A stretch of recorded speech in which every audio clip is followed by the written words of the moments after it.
Yo, what's up? It's your man Big D. What's good? Getting a bit fat there. Doing things, yeah. Getting a bit fat. Closes. But anyway, it's like a fucking bear's conch. Listen, here to talk about. I was going to do two videos, one about mental health and one about juice. And I'm going to combine them into the one because I talk a lot about mental health. So what I was going to say about mental health is mainly BPD. I suffer with BPD and it's hard for me to understand people's emotions or my own emotions. I've also got ADHD, which I've just found out, which is good for nothing really.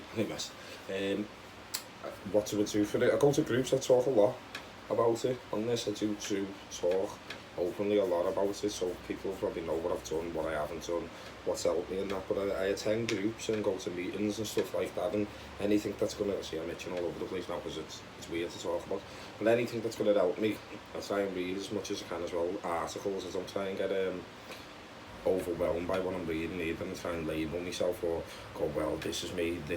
You'll recognise things about yourself, traits in these articles that relate to you, but it's important not to become fixated on that and realise that you're still a person and there's something you can do about it.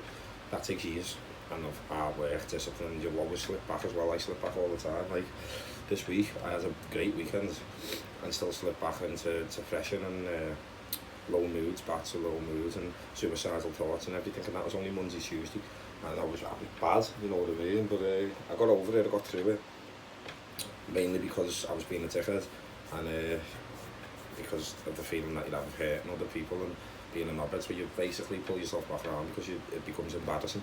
So that's that, the mental health with my BPD, but the overall point of that was go to the groups, listen to people, have an open mind. That's what I wanted to say, have an open mind to things. Don't be shut off and sceptical about everything because you're not going to help yourself there. You need to have an open mind. Not everything's going to work, not everything's not going to work, some of it's going to be complete bollocks, but because you've heard the complete bollocks, people shut their minds off to it, so just don't shut your minds off, do you know what I mean?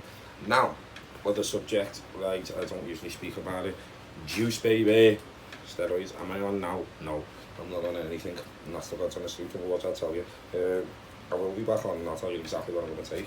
I want me to talk about it, because I have lads messaging me and girls actually but talking about certain stuff. I don't know a great deal about it, I don't know a lot, like, I only started training, I'm 29 now, I only started training when I was 24, because it was related to mental health.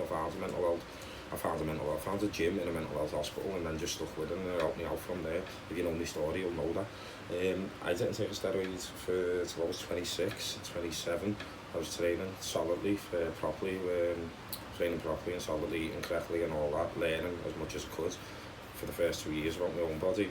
And then I learned as much as I could about steroids as well before I injected them into myself. And I don't mean just what people tell you in the gym, I done my research the scientific way and on YouTube as well. And everything I learned in many different ways about steroids. I went to the library, spoke to drug counselling clinics, people who've used them, people who haven't used them. Just got a real feel for it and I was ready to take that step, and that was me. I've got an addictive personality, I'm not going to lie, but I also want to win. So like, I look good, I'm a bit vain, so that helps me mental health as well. The better I feel about myself, the better I'll feel in my head, and I don't really ever feel too good about myself, so having muscles and shit like that helps me. And people say, well, it's fake, it's steroids. It's not fake, none of it's fake, that's not fake, right? But steroids, this is what I want to talk about with them. Are they the worst thing in the world? Are they fuck? No, they're not, they're genuinely not. Are they worth taking? If you're going to compete, you've got to be deadly serious and go, let's be honest, if you're going to compete, yeah, unless you're doing natural bodybuilding, which fair enough, if you're doing it, hats off to you, but I don't really follow it, I don't know much about it, I don't really know it. I know that I went to one bodybuilding show that was natural and the heavyweights were like 12.5 stone and it just weren't sitting right with me. I was just like, this can't be right, because I was used to seeing big dudes, you know what I mean, big lads, you know what I mean, and I didn't see that, so I thought, nah, I don't want to be like them. Like, hats off to them for what they're doing, but that's not what I want. I want to be bigger than that. I want to look better than that. Like, and like in a non. What I mean is the bodybuilders, natural bodybuilders, aren't as big as physique models, and that's what I am. I'm bigger than a natural bodybuilder. Like, even when I probably go on stage and do a physique show, I'm probably still bigger than a natural bodybuilder. So that, for me, is like, nah, I don't want to do that. That's the reason for steroids. If you think that you can go and win shows and not be on them, you must have the best genetics in the world. And I don't believe people who go, oh, he doesn't take nothing and they're fucking like 17, 18 stone, a pure mass and muscle. Like, maybe they are, but I just can't get it into my head. So what should I talk about with them? One, side effects. Do I get side effects off them? Yeah, I do. What steroids don't I like? I don't like Deca because I get bits off it. So that nipple, get a bit of gyno. So I fuck that off and I use Boldenone instead. Boldenone's a lighter version of Deca, basically like an animal version of it. I notice I don't hold as much water with it. I don't get fucking gyno. And it's better for me eating as well. I can eat both off it. Boldenone, it's better. Fucking sus.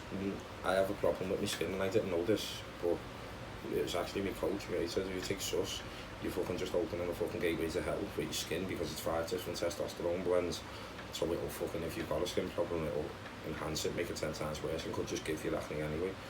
So I was thinking, fucking hell, I didn't know that. I've been taking sus for ages, so now I'm thinking I won't get sus.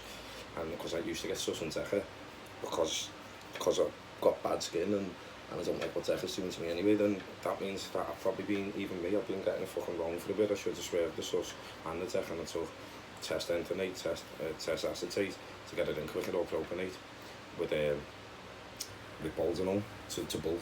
That is, I couldn't talk to you about Winstrol or anything like that because I've never took Winstrol. Like, if I do take Winstrol, when I take it, it'll be the first time that I've took it. Master on, never took it. Took Tren, I like Tren a lot. Tren's my favourite. People prefer acetate and entonate because the thing is, what Tren's strong as fuck. Like acetate, I wouldn't go over. Well, at the most I'll take 4 mil of acetate a week. At the entonate I won't take more than 2 mil because you don't know when it's going to fucking kick in. Acetate will be in your system 2 to 3 days and it does make you angry, it does make you fucking feel a bit. The rest of them don't seem to really do that with me, but that one does make me angry. It makes things in the downstairs department not the best as well. You can't come, for instance.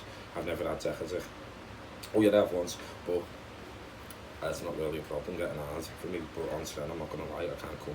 So I don't know what happened in there, but I look better off it, I know that. But entonate, what I don't like about an entonate is sometimes, because it takes long to kick in, you go, it takes me 2 mil a week, and then because you're not feeling and you're feeling good in your head and everything, you go, fuck it, I'll take a bit more, it's fucking working out well. So you put 4 mil of Tren in a week, and then it'll get to the 3rd week, and when it all hits you, your mind's going to be blown because you've got fucking 12 mil of Tren running through your body all at once, like, oh my god. So that fucks you over. So I do like it, but you've got to be cautious with it. Crazy amounts of injections, no. And if you're just starting off, no. What's the right age to start? Never. But personally, I wouldn't take them if you're under 25 anyway, unless you're already fucking banging into bodybuilding and doing junior shows, then you're already on them, aren't you? But I wouldn't. I probably would have if I would have been into this when I was 17, 18, but I just wasn't. I probably would have been on the juice myself at that fucking time.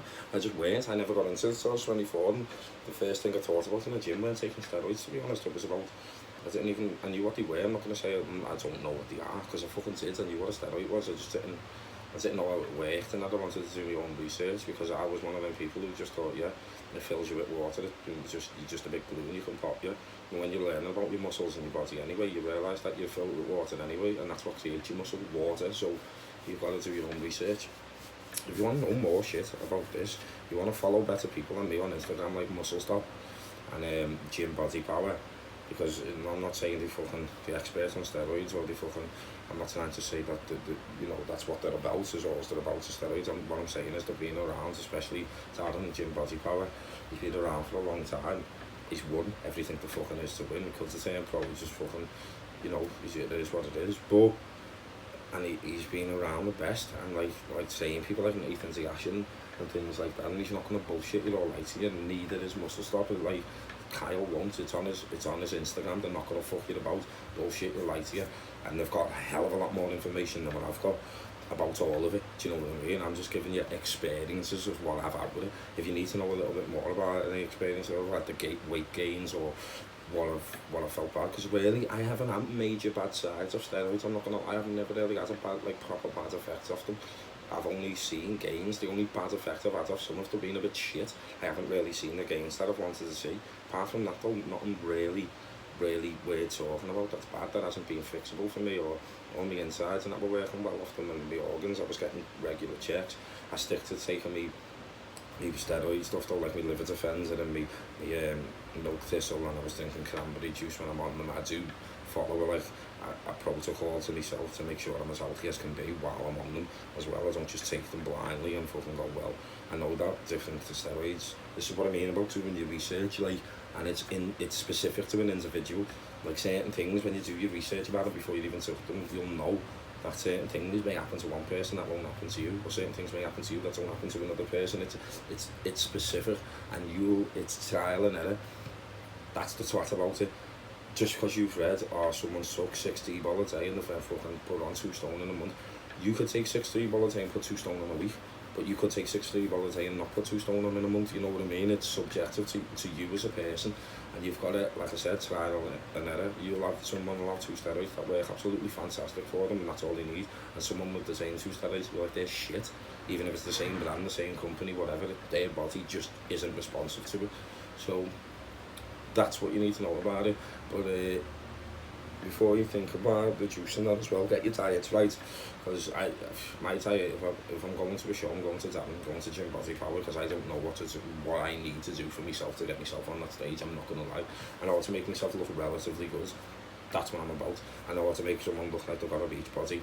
Or, well, a beach body. I know how to make someone lose a bit of weight, put on a bit of weight, 2 size. In terms of standing on stage, some shows, I haven't got a fucking clue, mate. I know what they're looking for, and I don't know what to do to get myself into that place, and I need that extra motivation and that help, and that's what he's really giving me. But I know we're starting their own thing up and that, and I know full well it's going to smash it, and I know that there's a lot of people out there who are just getting bad information or wrong information and shit information, because people are more concerned about their image, the view, and the way things are looking, whereas these 2 fellas are just asked about telling you the fucking truth, because it's not out there. So get on it, get on me as well. But like I said, I'm not a fucking liar. You want solid good information, Gym Body Power on Instagram, and he will probably have a YouTube channel soon, so keep an eye out for it. And Muscle Stop on Instagram, and I'll give them a shout out in this thing. But yeah, get on it, get on mine myself, and yeah, if you've got mental health problems and anything, and you need to, or you want a fucking bit of regiment in your life, lose a bit of weight, put on a bit of weight, whatever, and you just want to look for something that's a bit more solid, but you're not really looking going down the big bodybuilders and using a big mad trainer like that who's going to push you to do this and push you to do that, I am good for you, because I know what you're going through with your mental health problem, with your bipolar, BPD, all that shit. I know what you're going through, and I won't put you on one of a regime to follow what you had. This is for fucking bodybuilders, and I'll do it to stabilise your mind, so you won't be losing dramatic amounts of weight for putting it on, unless that's what you really want. We're just after putting you on a healthy track where you're going to be losing or maintaining or putting on steady size, or you know what I mean, and we're going to get your head in the right place for you to be able to think, actually, what is it I actually want? That's what I'm here for. You want proper coaching, you want big, ripped, or go on holiday and look sick, go to Gym Body Power. That's the ends of it, you know what I mean? It's online. If you're in Liverpool or you're close, get down to the fucking gym, he says it on it. Anyway, that's it for this video. It's already getting a bit longer. I didn't want to fucking do it this long, but this Big D with shit abs, shit arms, looking shit. But follow me on Instagram if I look better. Follow me on Facebook as well, check the shit, because you can follow what I've done, what I will be doing, and everything to come in the future, because I'm ready to smash it, and I usually have blades in. So if you haven't seen that shit, get on everything, just get on it. Big D TV, baby! Peace out, motherfuckers.